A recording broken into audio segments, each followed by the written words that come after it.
Metal thefts are going up. Many Oklahomans have already learned that from personal experience, and a recent report from the National Insurance Crime Bureau confirms it.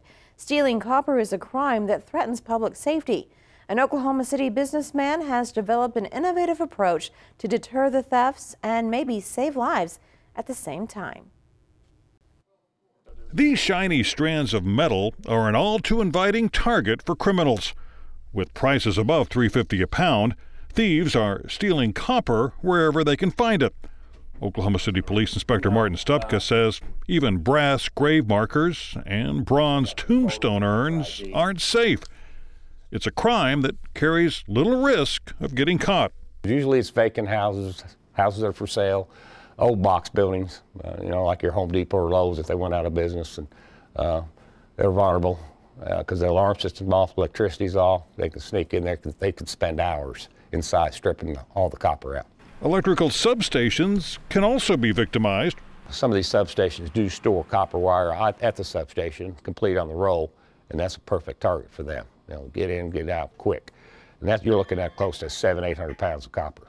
Criminals have targeted telephone trunk lines, stripping the insulation for the copper underneath, knocking out phone service in the process.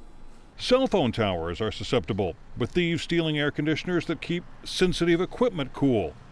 But the most vulnerable targets are residential AC units, which contain several pounds of copper. It's an easy target. Usually nobody's around. They can make a quick $25, $30 for their rock. And 99% of all the people arrested are drug addicts. In the Oklahoma City area alone, police work about 75 to 90 cases a week, and the thieves can be especially brazen. We had one individual that I filed charges on that actually had a makeshift sign put on his car saying all hours heat and air. Had a phone number on it. Of course, it was bogus. He gets out, puts on a yellow hard hat, a vest, gets his tool belt, goes around to the back. The legislature took aim at the problem in 2008, mandating stringent record keeping by scrap metal dealers and increasing penalties for copper theft.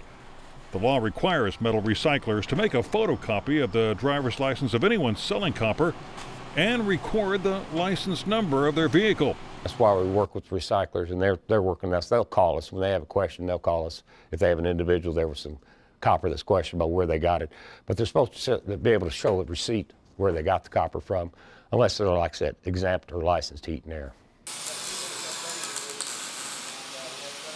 Oklahoma City business owner Nathan White decided something more needed to be done after reading about a tragedy in Texas last summer. An elderly lady had air conditioning stolen. She was invalid and 114-degree heat, and she passed away from theft. White put his master welding skills to use and created a clamshell cage which protects the unit from theft, but still provides easy access for maintenance personnel.